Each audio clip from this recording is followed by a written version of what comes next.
Hey guys, so in this video, I'm going to be showing you how to use a VPN to get either better or at least more stable ping when you're playing Fortnite. Now, if you don't know, ping is basically the amount of time that it takes for data to go from your computer to another one. So if you're playing Fortnite, it'll be the amount of time that it'll take your information, everything that you're doing on your computer to get over to the Fortnite game servers and back. So lower ping means that time is faster and you're going to get better and smoother gameplay, whereas if you have higher ping, then you're going to get lag and the game is not going to be very fun or maybe not even playable at all. And when it comes to ping, there are really two things that you want. Firstly, you want low ping because you want it to just be a fast connection, and then it'll be going back and forth between being good and smooth, whereas on the other hand, all of a sudden you'll find yourself lagging. So that can also be a problem if the ping is jumping up and down. Now, a VPN like this one over here, ExpressVPN, can help when it comes to getting better ping, although that is less likely in most situations, just because when you're using a VPN, you're going to be connecting up to a server like this one over here in Frankfurt, and then everything you do on your computer is going to be going through that server in Frankfurt through the VPN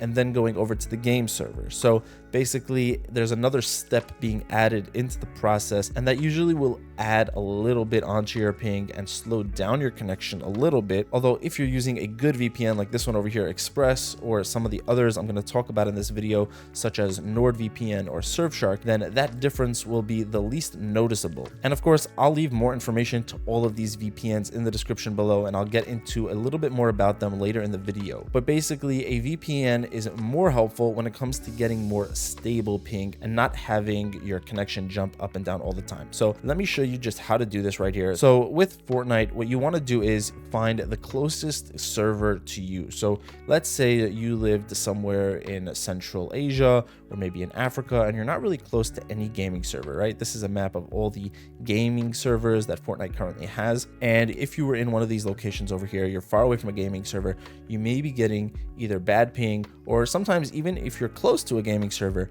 you may not be getting very stable ping. And there's actually a website called gameserverping.com over here that will show you in real time what your ping is right now for a lot of different games and a lot of different servers. So if you just scroll down over here, again, this is called gameserverping.com. I'll be sure to leave a link for this website in the description below, and you have Fortnite. So let's just click on that. And here you don't have every server, but you have kind of the main ones for every region, because Fortnite divides up all of their servers into regions. So this is the list of regions with the main server for each one. And since I'm in Europe right now, I'm getting the best ping for the Frankfurt server in Europe, right? But let's say this was jumping up and down and it wasn't so stable. So I could go into my VPN over here in ExpressVPN, just go to the location bar and search for Germany and Frankfurt. And I already have it here set up. So I'm just going to go on the connection button, click on that, and in just a second or two, I'm connected. Now I can go back to that website and I can see that this will change over here. It's updating. My ping is changing.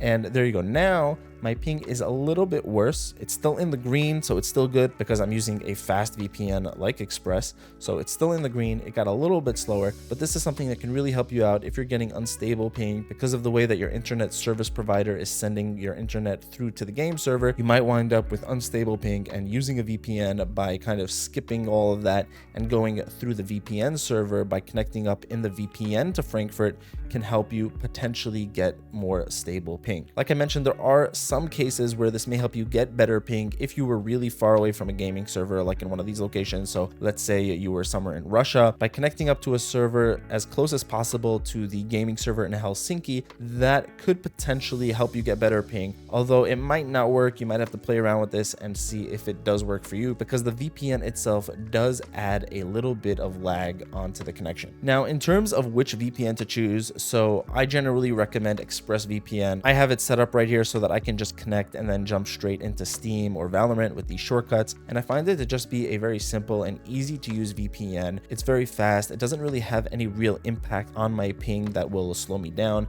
and I just find myself using Express the most. But the thing is, for some people, it might be a little bit too simple. They might be looking for some more features and some more things that they can get out of a VPN, maybe some add-ons. So for those people, I would recommend NordVPN. Nord is also a really good VPN. It's also really fast because they have the Nord Links protocol. If you go into connection over here and VPN protocol, you'll see it says Nord Links. The protocol is basically like the messenger between the VPN and the servers you're connecting to. So in this case, the gaming servers, and Nord Links is one of the fastest, if not the fastest out there right now. So it's a really fast VPN. You get a lot of different servers and a lot of different connection options. You have optimized servers for torrenting over here. You have servers that allow you to connect directly to the dark web on the Onion network. And there are also some add-ons over here, like a mini antivirus with anti-malware, browsing protection, and an ad blocker. You have secure file transfers, and there's just a lot you can do with NordVPN. And I'll be sure to leave a full in-depth review for Nord and really all of these VPNs in the description below in case you want to check them out. So if you want some more features, then I would definitely recommend NordVPN. Now, if you're on a budget, then there's always Surfshark, which is probably the best option when it comes to finding a VPN at a cheaper price. This is the cheapest of these three, but at the same time comes with a lot of high-level features that you don't normally find in a VPN at this price. I wouldn't say it's as stable in terms of the connections. I've had issues with it dropping out, so I wouldn't necessarily say it's on the level of Express or Nord. And if you have a little bit of extra money, I would definitely recommend investing in one of these two over here. But if you're strapped for cash, then Surfshark is definitely your best bet. So that's my quick rundown of these three right here. And if you want to find out more, you'll find more information in the description below. I'll also be sure to leave some discount links for all three of these that will save you some extra money in case you want to try them out. That's all for this video, guys. Thank you so much for watching. Have an amazing day.